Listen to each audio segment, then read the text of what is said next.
Hey there, I'm Jason Little, the founder of Lean Change and the author of From Skeptic to Strategist, How to Embrace AI in Change Management, which actually debuted at #1 on the Amazon new release chart, so yay me. Anyway, I could have very easily made this entire course using AI. So I could have used something like Create Studio and made one of those little animated videos. I could have used something called Pictory and made one of those weird abstract things that you see littered all over the internet. I could even have used DID to make a talking head video that looked like someone else. And if I really wanted to, I could have cloned myself, but that takes a lot of effort. And I didn't clone myself because one of my coworkers used to say, every organization needs one of you, Jason, but just one. So one's probably good enough. Anyway, I'm going to skip the preamble and let's get into what this course is about. I've seen a few other free AI courses out there, and they spend most of their time talking about why you should start thinking about using AI, and they'll throw some stats at you about how companies are going to use it and what they're going to use it for. Let's not go through that, because if you're watching this, you're obviously interested in getting started. So you can skip to the sections using the chapter markers below, but let's just dive right into the deep end. Okay, so let's get into some common terms. You don't need to understand these in a deep way if you're going to be helping your organization adopt AI. If you're more technical, you're probably not watching this anyway. But when I talk about AI, that's the whole enchilada. That's the big basket of everything related to using pieces of technology that essentially help machines do tasks that typically require human intervention. Generative AI is a subset of AI. It doesn't matter if it's a subset or whatever, but generative AI refers to how a computer can create stuff. That can be text-based, that can be images, that can be video, etc. So you give it some information and it creates something for you. I think everybody's experienced a car that they can talk to, so whether that's a steering wheel button where you can say tune to radio station 98.3 and then it turns the heat on full blast, that's an example of NLP, natural language processing, and that allows you to talk to the machine like a human so it can understand what you're saying. Now, a little spoiler alert, if you own a Tesla, you can say my butt's cold and it will turn on your heated seats. So all of these AI tools will have some type of natural language processing. So number one tip, talk to it like it's a person because it can understand you. You don't have to talk to it like it's a robot. Prompt engineering. So anything with the word engineering just sounds fancy. This is basically the way that you ask an AI system a question. So if I'm using ChatGPT as an example, you tell it a little bit about yourself, you give it the goal that you want, you give it a little bit of context, and then you give it tasks. At its basic core, that's what a prompt is. I'm going to get into a lot more detail about that, but that's what prompt engineering is. It's learning all the ins and outs of how to get the most out of AI by prompting it in a correct way.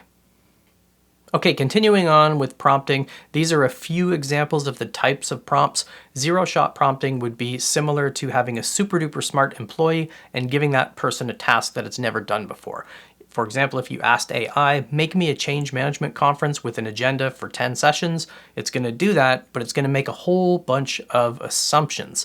So few-shot prompting is where you string a few prompts together. When you string prompts together, the fancy term is prompt chaining, and that's where you are step-by-step walking the AI through what it is that you want to do. So you might typically start with who you are, what you want, your goal, some details, but few-shot prompting is going to give you better responses. Now, there is a case to be made for doing zero-shot prompting. If you are exploring something that's brand new to you, you could do a zero-shot prompt if you want something that's very abstract and creative, and then you can follow up with more detailed prompts afterwards. Train of thought is where you can prompt AI and ask it to tell you how it came up with those steps. So if you were doing a math problem, for example, you could say, do this math equation and show your work, essentially, and it's going to tell you how it came up with it. Now, tree of thought prompting is where you can ask AI to answer something from different perspectives. I'll get into more about that a little bit later, but you could say, for example, I want to do this task, here's my goal, here's some context. Can you reply and use each of the 6 thinking hats to give me a different perspective? And it will. There's plenty of conversations online about, woohoo, now that AI exists, we can automate stuff. Automation and AI are two different things. Think of automation as a dumb robot, whereas you give it a list of instructions and it's going to follow it. So an example would be using a tool like Zapier or Make.com. You could do some automation that says, when I get an email in my Gmail inbox with this subject line, send out a tweet, add it to a Google Sheet, etc. That's automation. It's going to do exactly what you tell it. Now, AI is obviously different, but you can use the two together. So in that same example, when I get an email in my inbox with this subject line, send it over to ChatGPT, create a summary, and have it email me the 3 bullet points. So you can use these two things together, but they are different and you should know the differences. Large language models, or LLMs. There's a whole bunch of them. ChatGPT is probably the most popular. There's also Google Gemini, there's Microsoft Copilot, there's Claude AI, and by the time I'm finished saying this, there's probably a whole pile more. And in fact, yes, there are a bunch of large language models. And you can just think of this as the brain of AI. This is the thing that takes massive amounts of data and tries to make sense of it the same way a human would. All right, the last thing I wanted to talk about in this terms chapter is system 1 and 2 of the brain. So system 1 is your lizard brain. It's the stuff that makes you react without thinking. AI is basically a system 1 thing right now. It's not going to do a lot of reasoning and thinking about the answers that it's giving you. It's going to take some input, it's going to look how it's been trained and the algorithm and all that stuff, and it's going to spit some stuff out. Now, eventually it's going to turn into system 2. So while I was recording this, OpenAI had announced already they're going to start implementing memory in ChatGPT, and they're going to be coming up with ChatGPT 5, and the goal is to try to make AI mimic more of a system 2, so you can give it more complex problems and it can debate with itself. Now that's going to be pretty cool and also scary at the same time. So when it comes to understanding these terms, just understand at a high level what these are. You don't need to know the hierarchy of what is contained within what and some of the more technical details and information about these terms, because if you're going to be helping your organization implement an AI strategy or working on projects that want to use AI, you want to focus more on its capabilities, what it can do and what it cannot do, as opposed to worrying about passing a test if you knew the hierarchy of these things. So let's dig into what it can do and what it cannot do. Let's talk about what AI is and is not. So there's a lot of rhetoric out there about how AI is going to take everybody's jobs, it's a magical solution, and it's going to fix everything. Now, I've been involved in the Agile community for a long time, and once Agile started becoming mainstream, a lot of people were saying the exact same thing about Agile. It's going to revolutionize everything, and it's going to change everything, and it's going to make everything magical. It's a silver bullet for helping us do work better, and I think we all know how that turned out. So AI is going to be the same. It's not going to replace us. People who are strong, creative problem solvers who also know how to maximize their use of AI are the people who will replace us. So it's important that we get out and in front of this technology. So what it is a co-pilot. So it's something that can help you with anything. It can help you with training design, it can help you with creating communications, it can help you with project documentation, it can help you with making sense of the massive amounts of data that's coming in about the change that we're working on, so we can help people make better decisions faster.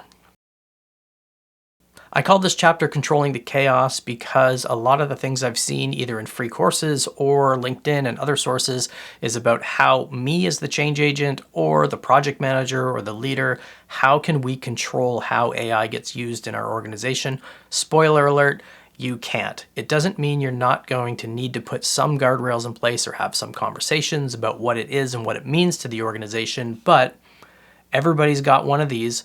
There's nothing that will prevent people from taking screenshots of information from inside your company firewall and then pasting it into any AI system on their personal computer or even with AI apps on their phone. So unless you want to get completely nuts and do what Apple does and take everybody's phones away when they come to the office and force everybody to come back to work, very unlikely, if at all, you can control how AI is used. So when it comes to implementing a strategy, what you're going to need to do is answer the question, why AI, why now, how is it going to affect how we either run our change projects or how we're going to use it for product management? Because as a change agent, you're going to get tossed into a bunch of different projects. So don't think about it as having to control how it's done, but act as a facilitator so you can have responsible conversations about the guardrails that need to be put in place. And that will include things like ethics, that will include things like sensitive data, privacy. I've worked in some organizations that can't even use a hosted product requirements application because they can't put any information about their features and their software on a third-party hosted system. Now, those things you can control, but with AI, like I said, people can just use their phones, and most, if not all, AI systems can do character recognition and image recognition. So for them to take pictures and upload that into a UI tool, they're going to be able to do that. So I have enough experience to say when you try to control a system and you try to say you can't do these things because of this, that's actually going to motivate people to do the opposite. So when it comes to trying to control the chaos, the best way to do it is to encourage more dialogue so you can have a responsible conversation about what the guardrails should be with respect to AI. Let's talk a little bit about ethics. Now, it's early 2024 when I'm recording this, and there's not a lot of people talking about ethical use of AI. Now, there are a few organizations that are working on it. There's been chats here and there about how to regulate it or put some guardrails in place.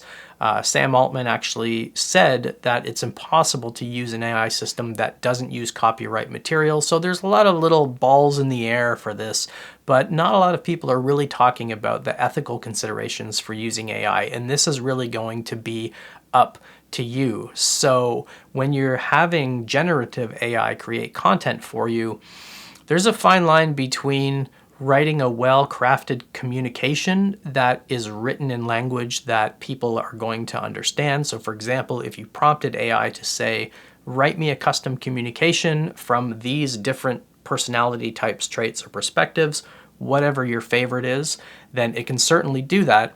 Now you have to ask yourself, are we crossing an ethical boundary here? So are we using this to honestly create communications that makes the most sense for those people?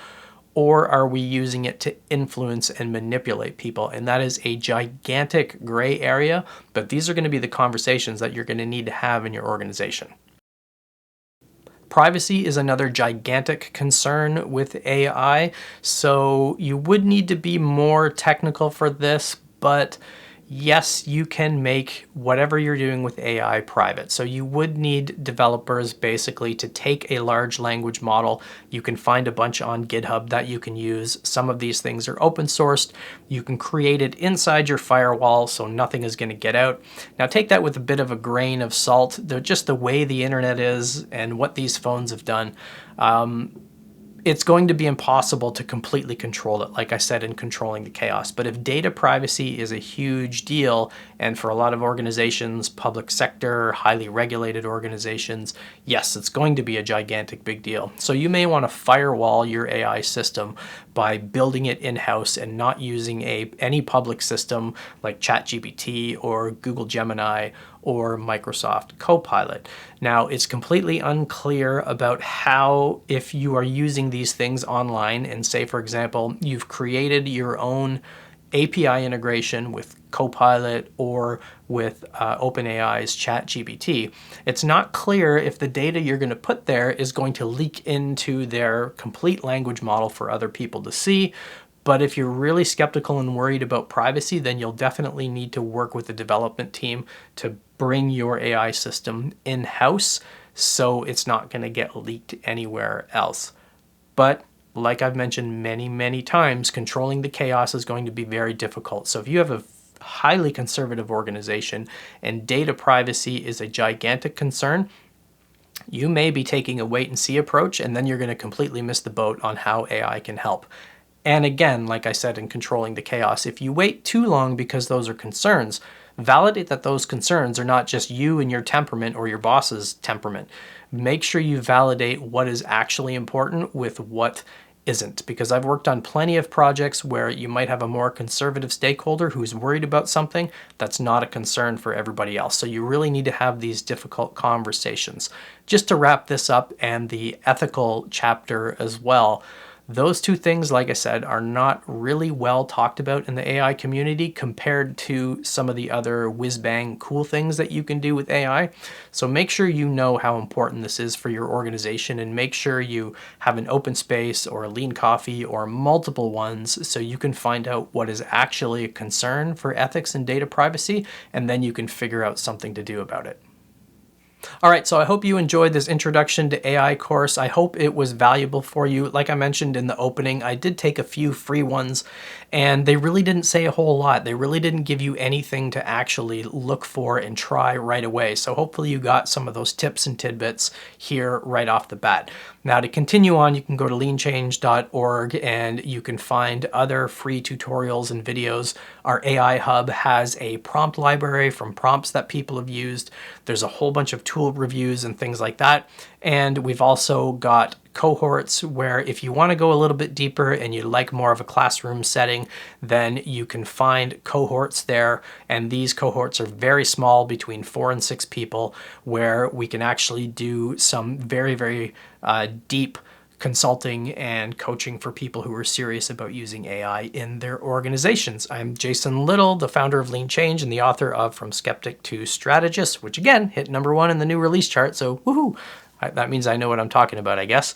Anyway, like I said, I hope you enjoyed this video. Remember to hit like and subscribe, because we do add lots of cool free stuff on our YouTube channel as well. And pop into leanchange.org if you want to dive a bit deeper.